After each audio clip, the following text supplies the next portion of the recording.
రామ్మూర్తి, జానకమ్మ దగ్గరుండి వసుధాను హైదరాబాద్ వెళ్లే బస్సు ఎక్కించారు. మరోవైపు రజని తెల్లవారిన దగ్గర నుండే హడావిడి చేస్తూ మేనకోడలు వస్తుందనే ఆనందంలో ఆ వంటలు ఈ వంటలు చేస్తూ తెగ హైరానా పడుతోంది. అది చూసిన ఆదిత్య, అతని తండ్రి వాసుదేవ్ రజనీ మీద సెటైర్లు వేస్తూ ఉంటారు. ఒరే ఆదిత్య, రాక రాక పుట్టింటి నుంచి ఓ చుట్టం వస్తుండేటప్పటికి మీ అమ్మ చూలు ఎంత హైరానా చేస్తుందో. ఏ రోజైనా నా వాళ్ళొస్తే ఇలా ఇన్ని రకాల వంటలు చేసావా రజనీ? హ్మ్. మీ వాళ్ళెప్పుడూ ఇక్కడేగా ఉంటారు. వాళ్ళకి జీవితకాలం సరిపడా చేసి పెట్టానులెండి. అయినా నా పుట్టింటి వాళ్లకు ఏ దిక్కుదోవ లేకుండా చేసింది మీరేగా. ఇదిగో రజనీ, మీ అన్న రానిదానికి నేనేం చేసేది? అలా వాసుదేవ్ ఇంకా ఏదో అనబోతుండగా ఆదిత్య మధ్యలో అందుకొని చాకచక్యంగా గొడవ జరగకుండా ఆపాడు. ఇదిగో నాన్న, ఇప్పుడు అనవసరంగా అమ్మని గెలిగితే నీకే ప్రమాదం. ఆపడానికి మీ అమ్మ కూడా లేదు. ఆ, మా అమ్మ లేకపోతే ఏమైందిరా? నువ్వున్నావు కదా, నువ్వు ఆపరా. మీరు ఫ్లాష్ బ్యాక్లో మీ అమ్మ వైపు మాట్లాడారా? మా అమ్మ వైపా? ఆ, అది అది మా అమ్మ వైపే అనుకో. మరి నేను మా అమ్మ వైపు కాకుండా ఇంకెవరి వైపు ఉంటా? మీరు నడిచిందారే నాకు రహదారి. ఆదిత్య సెటైర్తో పరిస్థితి అర్థమైన వాసుదేవ్ ఎందుకైనా మంచిదని వెనక్కు తగ్గాడు. వాసుదేవ్ మనిషి మంచోడే కానీ అప్పుడప్పుడే కాస్త తిక్క ఎక్కువ. ఆ తిక్కే అన్నా చెల్లెల మధ్య అంతులేని అగాధాన్ని తెచ్చిపెట్టింది. వాసుదేవ్ మాటలకి కాస్త నొచ్చుకున్న రజనీ మనసును మరలించడానికి ఆదిత్య నానా అల్లరి చేయడం మొదలుపెట్టాడు. అరే వావ్, లడ్డూలు! ఆహా, కారపూసు! ఓహో, అరిసెలు, సున్నుండలు! వామ్మో, ఇన్ని రకాల పిండి వంటలు! ఏదొక లడ్డుటివమ్మా, లాగించేస్తా. అదేం కుదరదు. ఇవి నా మేనకోడల కోసం ఎంత ప్రేమగా చేశాను. ముందు తను తిన్నాకే ఎవరికైనా. ఏంటి, ఇవన్నీ నీ మేనకోడలు ఒకటే తింటుందా? ఇన్ని ఉన్నాయి, నేను ఒకటి తింటే అరిగిపోతాయా ఏంటి? నువ్వు మరీను. అరుగుద్దో తరుగుద్దో అవన్నీ కాదు కానీ, అదిగో టైం అవుతుంది, బస్సు వచ్చేస్తుంది. త్వరగా బస్టాండ్కి వెళ్ళి వసుధాను తీసుకొని రారా. అసలే కొత్తగా పట్నం వస్తుంది నీ మరదలు. బస్సు దిగగానే ఎవరు కనపడకపోతే కంగారు పడుతుంది. అమ్మా, నీ మేనకోడలు ఏమీ ఎలిమెంటరీ స్కూల్లో చదివే చిన్నపిల్ల కాదు. డిగ్రీ పూర్తి చేసి ఉద్యోగం కోసం వస్తున్న వీరవనిత. అంత కంగారు అవసరం లేదు. పైగా ఈ రోజుల్లో ఆడపిల్లలు, అందులోనూ పల్లెటూరు వాళ్ళు, చాలా అడ్వాన్స్డ్గా ఉన్నారు. అవన్నీ నాకు తెలీదురా. నువ్వు అర్జెంటుగా వెళ్ళి నా మేనకోడల్ని తీసుకొనిరా.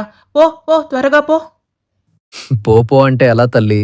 నీ మేనకోడలు గారు ఎలా ఉంటారో ఏమో నాకేం తెలుసు. కాస్త ఫోటో చూపిస్తే పోయి పట్టుకొస్తా నీ కోడల్ని. అయ్యో, తన ఫోటో నా దగ్గర లేదురా. వదినని అడిగి తీసుకోవడం మర్చిపోయాను. సరిపోయింది. ఇప్పుడు నేను బస్టాండ్కి వెళ్ళి వసుధా, ఓ వసుధా అని అరుచుకుంటూ తనని పట్టుకోవాలా? పోమ్మా, నా వల్ల కాదు. ఒరేయ్, నువ్వు కావాలనే ఆలస్యం చేస్తున్నావు కదా. నువ్వు ముందు బస్టాండ్కి బయలుదేరి వెళ్ళు. ఇప్పుడు స్టార్ట్ అయితేనే టైంకి బస్ స్టాప్కి వెళ్ళగలవు. ఈలోపు నేను వదినకి ఫోన్ చేసి వసుధ ఫోటో వాట్సాప్ చేయమంటాను. అది నేను నీకు ఫార్వర్డ్ చేస్తాను. వెళ్ళు వెళ్ళు, త్వరగా. ఓహో, టెక్నాలజీ బాగానే వాడుతున్నారు. వాడండి వాడండి.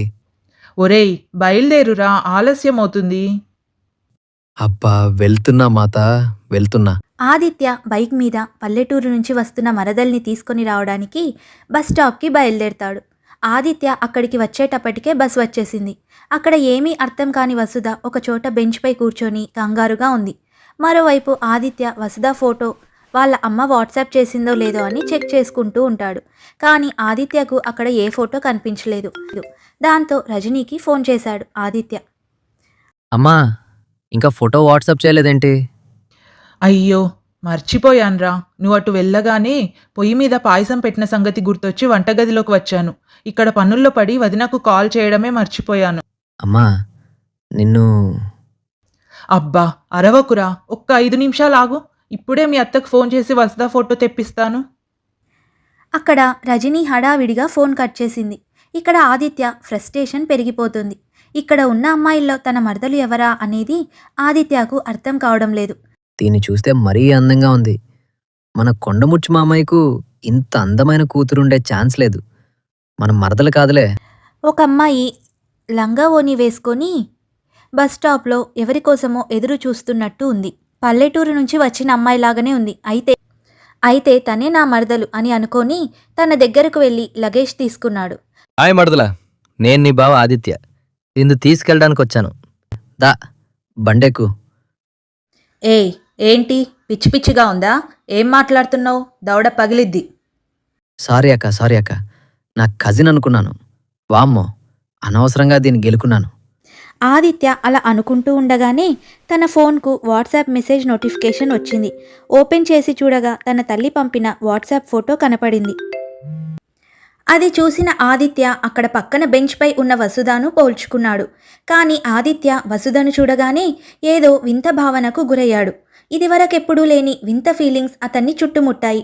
వసుధ ముఖంలో అమాయకత్వం, ఆమె కళ్ళల్లో బిడియం. తను కట్టుబొట్టు చూసి ఒక గోదారి గట్టు దగ్గర చందమామను చూస్తున్నట్టు వసుధను చూస్తూ కాసేపు మైమర్చిపోయాడు ఆదిత్య. ఆ మైమరపును డిస్టర్బ్ చేస్తూ ఆదిత్య ఫోన్ మోగింది. హలో అమ్మా. ఏరా వసుధను చూసావా? చూస్తున్నా అమ్మా. ఏంటి? అదే అమ్మా, చూస్తున్నా. ఇప్పుడే కనిపించింది. ఇదిగో నా ఎదురే ఉంది. ఒక్క నిమిషం తనతో మాట్లాడు. వసుధ మీ అత్త అని ఫోన్ వసుధకు ఇస్తాడు ఆదిత్య. హలో అత్త. అమ్మా వసుధ, బస్సు దిగావా? అదిగో నీ ఎదురుగున్నాడే, అతనే నీ బావ ఆదిత్య. నిన్ను ఇంటికి తీసుకొని వస్తాడు. త్వరగా వచ్చేయమ్మా. నీకోసం నేను చాలా రకాల వంటలు చేశాను. అన్నీ నా చేత్తోనే నా మేనకోడలికి తినిపిస్తాను. అలాగే అత్త. వసుధ ఫోన్ కట్ చేసి ఫోన్ ఆదిత్యకు ఇచ్చే ప్రయత్నం చేస్తుంది. కానీ ఆదిత్య మాత్రం ఈ లోకంలో లేనట్టు తదేకంగా వసుధనే చూస్తూ ఉంటాడు. అప్పుడు వసుధ ఆదిత్యను పిలుస్తుంది. బావా, ఇదిగో ఫోన్. ఏమన్నావు నువ్వు? అది ఫోన్ అని. అదే, ఆ ఫోన్కు ముందేమన్నావు? అది బావా ఫోన్ అని అన్నాను. ఆహా, బావా అనే పిలుపేంటి ఇంత ఉత్సాహంగా ఉంది? నాకేంటి ఏదో పాట గుర్తొస్తుంది. బావా, వెళ్దామా? అలాగే మరదల, కమ్, వెల్కమ్.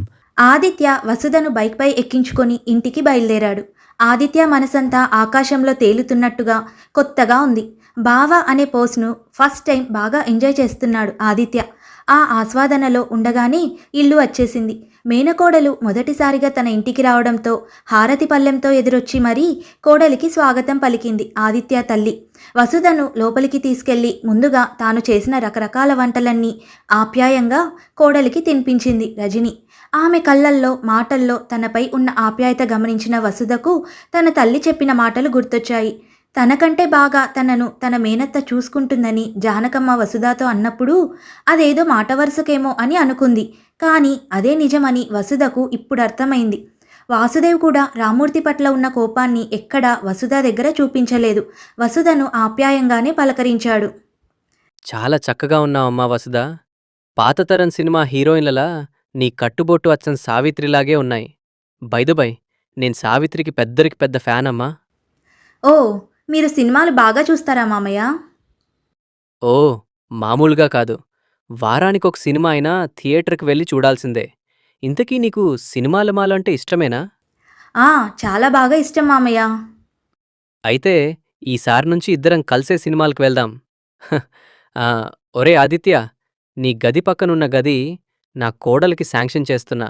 వెళ్ళి అమ్మాయి లగేజీ ఆ గదిలో పెట్టి తనకు రూమ్ చూపించిరా. అలాగే నాన్నా. ఆదిత్య వసుధ సామాన్లను ఆమె గదిలోకి తీసుకొని వెళ్తాడు. వసుధకు ఆమె గది చూపించి వస్తాడు. ఆ తర్వాత కూడా ఆదిత్య వసుధ గురించే ఆలోచిస్తూ ఉంటాడు. ఆదిత్యకు తన మరదలు వసుధ చాలా బాగా నచ్చుతుంది. ఆహా, ఎంత బాగుంది వసుధ. నేనేదో ఆర్డినరీ ఎక్స్పెక్ట్ చేశా, కానీ తను ఎక్స్ట్రాడినరీగా ఉంది. ఈ రోజుల్లో కూడా ఎంత సంప్రదాయబద్ధంగా ఉంది. నాకేంటి ఈ ఫీలింగ్స్? కొంపదీసి మరదలతో లవ్లో పడ్డానా ఏంటి? మరి మరదలు ఫీలింగ్ ఏంటో? ఏం ఫీలింగ్స్ ఉంటాయమ్మా, నువ్వు మరీ అయినా మామయ్య ఏం ఫీల్ అవ్వలేదు. నన్ను బాగా పలకరించారు. నన్ను సినిమాకు కూడా తీసుకెళ్తా అన్నారు తెలుసా? పోనీలేమ్మా, నేను మీ మామయ్య గురించే కాస్త కంగారు పడ్డాను. అసలే మీ నాన్నకు అత్తయ్యకు మధ్య పంతాలకు కారణం మీ మామయ్యే కదా. అతను అవన్నీ మనసులో పెట్టుకొని నీతో కటువుగా ఉంటారేమో అని భయపడ్డాను. ఇప్పుడు నా మనసుకు కాస్త రిలాక్స్డ్గా ఉంది.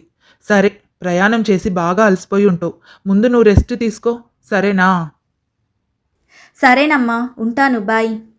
అబ్బా, కొత్త ఇల్లు, కొత్త నగరం, కొత్త జీవితం. ఇంకా కొత్త ఉద్యోగం వెతుక్కోవాలి. త్వరగా జాబ్ కొట్టేసి నా కాళ్ళపై నేను నిలబడాలి. అలా అనుకుంటూ నిద్రలోకి జారుకుంది వసుధ. తెల్లారింది. అయ్యో, చాలా ఆలస్యమైంది ఇవాళ. అలారం మోగలేదో ఏంటో. ఇల్లు శుభ్రం చేయాలి, పూజ చేయాలి, వంట చేయాలి. అబ్బా, చాలా ఆలస్యం అయిపోయింది. పొద్దున్నే నిద్రలేవడం ఆలస్యమయ్యి పనుల గురించి ఆలోచిస్తూ హాల్లోకి వచ్చిన రజని ఇల్లంతా శుభ్రంగా ఉండటాన్ని చూసి ఆశ్చర్యపోయింది. అంతేకాదు, పూజ గది అంతా అగరబత్తుల గుబాలింపుతో ధూపదీప నైవేద్యాలతో ఉండటం చూసి ఆశ్చర్యపోయింది. ఇదంతా ఎవరు చేశారా అని అలా తిరిగి చూడగా వసుధ తులసి కోటకు పూజ చేస్తూ ఉంది. వసుధ, ఎప్పుడు లేచావమ్మా? ఇంత పొద్దున్నే లేచి పూజ కూడా చేశావా? నాకు పొద్దున్నే లేచి పూజ చేయడం అలవాటత్తా. అబ్బో, చాలా మంచి అలవాట్లున్నాయే నా మేనకోడలికి. నిజంగా ఆణిముత్యం నా కోడలు. సరే అత్తా, నేను ఈ కాస్త పూజ చేసి వస్తాను. మీరు వెళ్ళి ఫ్లాస్క్లో కాఫీ పోసి ఉంచాను, అది తాగండి. ఏంటి, కాఫీ కూడా కలిపేశావా నా కోసం? నా తల్లే, నా తల్లే. సరేనమ్మా, నేను కాఫీ తాగి టిఫిన్ ఏర్పాట్లు చేస్తాను. మళ్ళీ మీ బావ ఆఫీస్కి వెళ్ళి తొందర పెడతాడు. నువ్వు ఈ కాస్త పూజ ముగించుకొని రా. అలాగే అత్తా. రజని వంటగదిలోకి వెళ్ళి కాఫీ తాగి ఆ తర్వాత అందరికీ టిఫిన్లు చేయడంలో నిమగ్నమైంది. వసుధ కూడా పూజ ముగించుకొని వంటగదిలోకి వచ్చి అత్తకు వంట పనుల్లో సాయం చేస్తోంది. అయ్యో వసుధ, నీకెందుకమ్మా శ్రమ? ఇప్పటికే చాలా పనులు చేశావు. నువ్వు కాసేపు అలా రెస్ట్ తీసుకో, నేను చేసుకుంటా కదా ఈ పనులన్నీ. నాకేం శ్రమ లేదత్తా. అయినా అమ్మ కూడా చెప్పింది, ఊరికే కూర్చోకుండా నా ఆడపడుచుకు సహాయం చేయి ఇంటి పని వంట పనుల్లో అని. ఎంతైనా నా వదినకు నేనంటే చాలా ప్రేమ. అవునత్తా. అత్తా కోడలిద్దరూ హాయిగా నవ్వుకుంటూ కలిసిమెలిసి పనులు చేసుకుంటూ ఉంటారు. వచ్చిన ఒక్కరోజులోనే వసుధ అతిథిలా కాకుండా ఆ ఇంటి అమ్మాయిలా కలిసిపోవడం రజనీకి చాలా ఆనందాన్ని ఇస్తుంది. వసుధ, రజని కలిసి బ్రేక్ఫాస్ట్ వండడం పూర్తి చేసి అన్ని డైనింగ్ టేబుల్పై సర్దారు. ఆదిత్య, వాసుదేవ్ టిఫిన్ చేయడానికి వచ్చి కూర్చున్నారు. ఆదిత్యకు బ్రెడ్ శాండ్విచ్ వడ్డించింది రజని. ఓం, ఆ సాస్ అందుకో. ఇదిగోరా సాసు. అదేంటి బావా, బ్రెడ్ తింటున్నావు? ఆరోగ్యం బాగాలేదా ఏంటి? ఇది ఆరోగ్యం బాగా లేకపోతే తినే బ్రెడ్ కాదు, దీన్ని శాండ్విచ్ అంటారు. సిటీలో ఇలాంటి బ్రేక్ఫాస్ట్లు కామన్గా తింటారులే. ఓ అవునా, అందుకేనా సిటీలో వాళ్ళంతా సన్నగా పేషెంట్లా ఉంటారు? వసుధ మాటలకు వాసుదేవ్ గట్టిగా నవ్వుతాడు. ఆదిత్య కూడా వసుధ మాటలకు కొత్తగా అనిపించి నవ్వుతాడు. మీరంతా ఎందుకు నవ్వుతున్నారు? ఏమో, మీ పట్నం తిండి మీ ఇష్టం. నాకు మాత్రం టిఫిన్ అంటే ఇడ్లీ, దోశ, వడ, ఆవిరి కుడుము, గారె ఇలాంటివి. అయినా ఇవాళ నేను ఆవిరి కుడుము చేశాను, తింటారా? అది ఇడ్లీ కదా, ఆవిరి కుడుము అంటున్నావేంటి? ఓ, మీ ఊర్లో అలా అంటారా? అదేం కాదు, ఇడ్లీ వేరు, ఆవిరి కుడుము వేరు. ఇడ్లీ అంటే మినపప్పు రవ్వ కలిపి చేస్తారు. ఆవిరి కుడుము అచ్చంగా మినప్పప్పుతో మాత్రమే చేస్తారు. మినప్పప్పు మెత్తగా రుబ్బి ఆపై ఆవిరిపై ఉడికిస్తే అదే ఆవిరి కుడుము. ఇది చాలా బలం తెలుసా? ఇది బ్రేక్ఫాస్ట్లో తింటే రోజంతా శక్తి ఉంటుంది. ఇదిగో, కాస్త తిని చూడు. ఆదిత్య, వాసుదేవులకు తాను వండిన వంటకం వడ్డిస్తుంది వసుధ. అది తిన్న ఆదిత్య, వాసుదేవులు ఆ రుచికి ఫిదా అయిపోతారు. అద్భుతం. ఆహా, ఎన్నాళ్ళైంది ఇంత రుచిగా తిని. మేనకోడ్లా, నీ వంట నిజంగా సూపర్గా ఉంది. రజని, నువ్విక వంటకి రిటైర్మెంట్ తీసుకోవచ్చు. ఆ వంటలు తిని తిని నాకు బోర్ కొట్టేసింది. ఇంత అద్భుతమైన రుచి తగిలాక ఇక నీ మేనకోడలికి నీ వంటగది సామ్రాజ్యం అప్పగించేద్దాం అనుకుంటున్నా. ఆహా, నా కోడలు వచ్చింది మీకు వండి పెట్టడానికేం కాదు, ఉద్యోగం చేసుకోవడానికి. కానీ అమ్మా, నిజంగా వసుధ చేసిన బ్రేక్ఫాస్ట్ చాలా బాగుంది. అచ్చం నీలాగే చేసింది. ఏరా, మీ అమ్మకన్నా బాగా చేసిందాన్లేవా? అలా ఒప్పుకుంటే తర్వాత నీకు ఫుడ్ ఉండదని భయమా? పాస్ట్లో ఇదే సిచ్యువేషన్లో మీరు మా అమ్మని సపోర్ట్ చేశారా? మీ అమ్మని సపోర్ట్ చేశారా? అది అంటే మీరు ఊ అని దీర్ఘాలు తీస్తున్నప్పుడే అర్థమైందిలే గాని నా నెక్స్ట్ డైలాగ్ ఏంటో కూడా మీకు అర్థమయ్యి ఉంటుంది కదా. కాబట్టి అర్థమైంది. ఏంటి ఇద్దరు అలా గుసగుసలాడుతున్నారు? దేని గురించి? అబ్బే, ఏం లేదమ్మా. వసుధ, నీ ఇంటర్వ్యూ ఎప్పుడు, ఎక్కడ? రేపే బావా, మాదాపూర్లో. ఓ నైస్. నా ఆఫీస్ గచ్చిబౌలి. నేను వెళ్లే దారిలోనే ఆ ఏరియా. నేను డ్రాప్ చేసి వెళ్తాను నిన్ను. బాగా ప్రిపేర్ అవ్వు ఇంటర్వ్యూకి, సరేనా? సరే బావా. ఆదిత్య టిఫిన్ చేసి ఆఫీస్కు బయలుదేరాడు. వాసుదేవ్ కూడా తన పనులపై బయటికి వెళ్ళాడు. వసుధ, రజని ఊరు గురించి కబుర్లు చెప్పుకుంటూ చాలాసేపు గడిపారు. ఆ తర్వాత కాసేపటికి డెలివరీ బాయ్ వచ్చి ఒక పార్సిల్ రజనీకి ఇచ్చి వెళ్ళాడు. అది తీసుకొని రజని వసుధ దగ్గరకు వచ్చింది. అమ్మ వసుధ, ఇదిగో ఈ డ్రెస్ నీకోసమే తెప్పించాను. చూడు ఎలా ఉందో. డ్రెస్ బాగుంది, కానీ నాకెందుకత్తా? నేను ఇలాంటివి ఎప్పుడూ వేసుకోలేదు. నాకు ఇలాంటి డ్రెస్సులు అలవాటు కూడా లేదు. నేను కేవలం లంగా ఓని మాత్రమే వేసుకుంటాను. ఇది టౌన్ కదా అమ్మా, పైగా రేపు నువ్వు ఇంటర్వ్యూకి వెళ్తున్నావు. మరీ ఇలా లంగా ఓణీలో వెళ్తే ఆ కార్పొరేట్ ఆఫీసుల్లో ఇబ్బందిగా ఉంటుంది కదా. అందుకే ఆన్లైన్లో రెడీమేడ్ డ్రెస్ ఆర్డర్ పెట్టాను. నీకు సరిగ్గా సరిపోతుంది, చూడు. ఏమో అత్త, నాకెందుకో ఇలాంటి డ్రెస్సులు నచ్చవు. నేను లంగా ఓణీలోనే కంఫర్ట్గా ఉంటాను. అయినా నా డ్రెస్కి కాదు కదా వాళ్ళు ఉద్యోగం ఇచ్చేది, నా టాలెంట్కి. నేను వేసుకునే బట్టలే బాగుంటాయి. నేను లంగా ఓణీనే వేసుకొని వెళ్తాను. నన్ను ఇబ్బంది పెట్టకత్తా ప్లీజ్. అయ్యో, నువ్వేం ఇబ్బంది పడకమ్మా. నీకు ఏది బాగుంటుందనిపిస్తే అదే చెయ్యి, నో ప్రాబ్లం. థ్యాంక్ యూ అత్త. వసుధ ఇంటర్వ్యూకి చాలా బాగా ప్రిపేర్ అవుతుంది.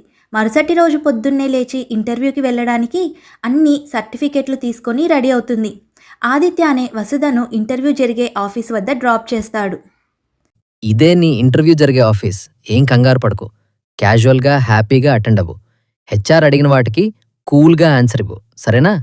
సరే బావా, కానీ నాకెందుకో కాస్త కంగారుగా ఉంది. మొదటి ఇంటర్వ్యూ కదా, పైగా కొత్త ప్లేస్, అలా అనిపించడం సహజమే. కానీ బీ కాన్ఫిడెంట్, ఏం పర్వాలేదు. అంతా యూ కెన్ మేనేజ్, ఓకేనా? ఓకే బావా. ఇంటర్వ్యూ అయ్యాక అదిగో ఆపోజిట్లోనే బస్ స్టాప్ ఉంది. అక్కడ బస్ ఎక్కితే ఈజీగా ఇంటికి వెళ్ళగలవు. ఓకే, నేనిక బయలుదేరుతాను.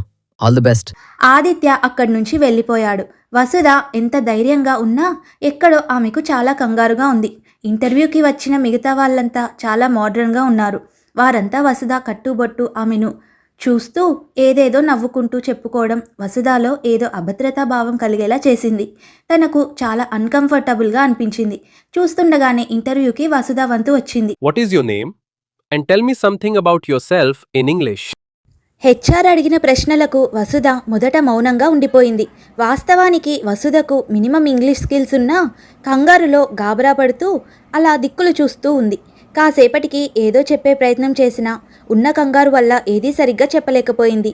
దాంతో స్ట్రైట్గానే హెచ్ఆర్ రిజెక్ట్ అని ఆమె ముఖంపై చెప్పడంతో వసుధ ఏడుస్తూ అక్కడి నుంచి బయటికి వచ్చి బస్టాప్లో కూర్చొని వెక్కి వెక్కి ఏడుస్తూ ఉంది. అలా ఏడుస్తున్న వసుధ దగ్గరికి ఆదిత్య వచ్చాడు. ఆదిత్య వసుధను ఏమని ఓదార్చబోతున్నాడు? అసలు వసుధకు ఉద్యోగం వస్తుందా రాదా? ఈ విషయాలన్నీ మనం వచ్చే భాగంలో తెలుసుకుందాం. అప్పటి వరకు మీకు ఈ వీడియో నచ్చినట్టయితే తప్పకుండా లైక్ చేయండి, షేర్ చేయండి. అలాగే ఇలాంటి మరిన్ని కథలను వినడానికి మన ఛానల్ని తప్పకుండా సబ్స్క్రైబ్ చేసుకోండి. వచ్చే భాగంలో మళ్ళీ కలుసుకుందాం.